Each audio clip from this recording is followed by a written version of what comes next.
Excuse me, could you turn around to face me? I have something I would like to say to you.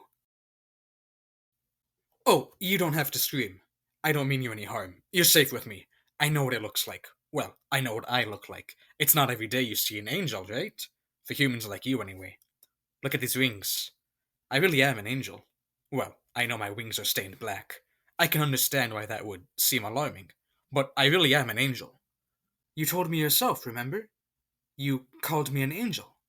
All because of some token kindness on my end. That was really quite heavenly of you.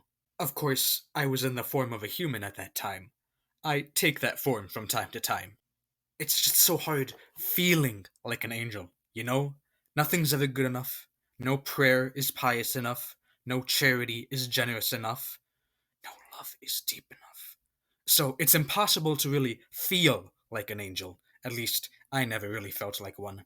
That's why I take on the human form so often. It makes me feel less ashamed.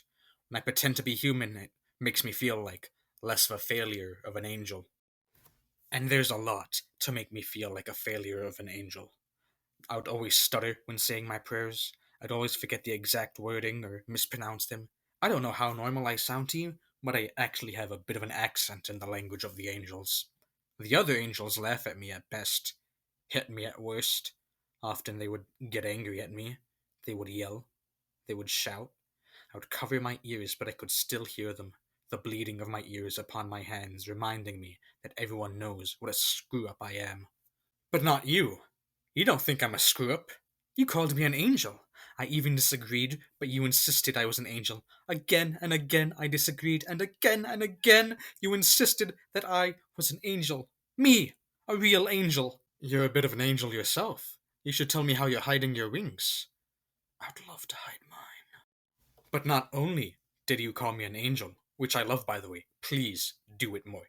Come on, call me an angel. Oh, that's great. That's the stuff. Come on, one more time. There we go. I just cannot get enough of that. I really want to ask for more, but I don't want to be a burden on you. Seriously, if I didn't restrain myself, would be here until Judgment Day. Maybe I can just get a recording of you calling me an angel and then play it on repeat for myself. By which I mean I already did. I hope you don't mind. Now, where was I? I was sure I had a point here somewhere that wasn't just me fawning over you. Oh, right. Like I was saying, not only did you call me an angel, but you helped me be one. You know, you really motivated me to be an angel. A real angel. Part of our job is looking over humans. I never cared much for that, though. Humans remind me too much of angels. But not you, though. You're perfect. A real angel. Or at least, the way an angel should be. The sins I've seen you commit aside. And that's why you made my job so easy for me. It was always a joy for me to look after you, killing every stinky, filthy demon that breathed in your zip code. All in the name of keeping you safe. Of course, it wasn't my job to be your personal guardian angel. That honor wasn't bestowed upon me. But I like to think I took up that title myself. So please, I would love it if you could think of me as your very own personal guardian angel. After all, I did so much to protect you. Not just from demons, but from humans too. You see, I know a bit about humans. I've watched them all this time, after all, in terror, from up in heaven. I know the horrors and atrocities they can commit, and I know the lies they can tell.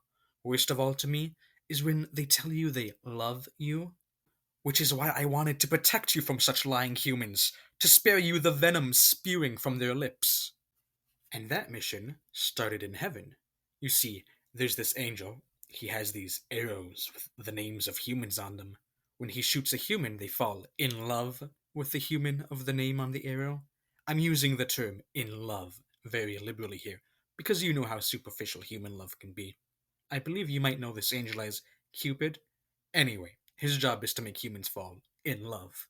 Naturally, I couldn't have that. I couldn't have you artificially falling in love with someone and their fake, worthless, spineless affection. I had to save you. And so I did. I watched Cupid.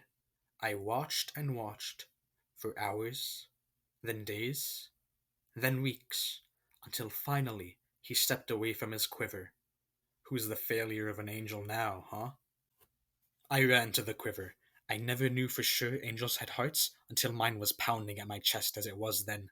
I pulled the arrows out rapidly, one by one, frantically looking for the one with your name. But I couldn't find it. And I panicked. Cupid could return at any moment and discover my action against him and heaven. So I took the arrows out by the bushel, snapping them in two over my knee. Many would be lost as collateral damage, of course, but that's more than a suitable price to pay for you. It's not like there was one with my name in there anyway. The arrows are for humans. Of course, Cupid caught me, but it was too late for him. My eyes met his just as I broke the last bushel over my knee. The look of agony and terror on his face, it was priceless. It reminded me of me. He froze up like a deer in headlights. Time stopped for what seemed like ages until my laugh broke the silence. Yes, I laughed. How could I not? I won. Of course, when he finally gathered up some semblance of composure, he flew away with utmost haste. To warn the others of my treachery, I would imagine. Of course, I couldn't have that, now could I? I chased him down. He had barely taken off when I grabbed him by the neck. In the moment, I could only think of how to ensure he couldn't get to the others to warn them. And then it dawned on me. Such a divine revelation dawned on me. With a slash of my hands, I cut off his wings. He cried and cried. No more was he much of an angel without his wings. It was really quite poetic to see him cower at my feet, like I cowered at the feet of all those angels who beat me and laughed at me. I asked him a simple question. Who's worthless now? Now who's pathetic and debased and unloved? He could only stutter like me in prayer. Of course, my job wasn't done. Without his wings, he couldn't fly to tell the others, but as long as he was in heaven, he could still walk to them to tell them. So I shoved him over the edge of heaven and down to earth. It was exhilarating to see him literally fall from heaven, to be a fallen angel. It's what the others used to call me, fallen angel. But still, the beating of my heart could not leave me alone. I had worried that perhaps an angel might look down at earth, and that perhaps they might see Cupid, the sobbing mess that he is, and perhaps they might tell. So I dug a hole. A deep, deep, deep hole that, when filled, would have too much dirt for even an angel to lift. And I tossed Cupid down there and buried him beneath my feet. Finally, he was truly beneath me. Though, as I was burying him, I had noticed that my wings had become tainted black, and then, no matter how I beat them, I could not take off. So I'm unable to fly back to heaven. Oh well, I thought. I know what I am. And who cares if I can't make it back to heaven? Heaven is where you are. And that brings me here to you. Now that you know what I've done for you, you know just how good of an angel I am for you.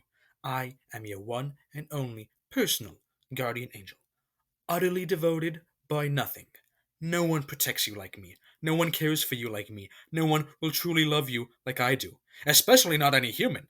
I don't think any human has fallen from heaven just for you. I don't think any human chased down an angel and clipped his wings just for you, buried him just for you. So what do you say? Will you accept me as your guardian angel?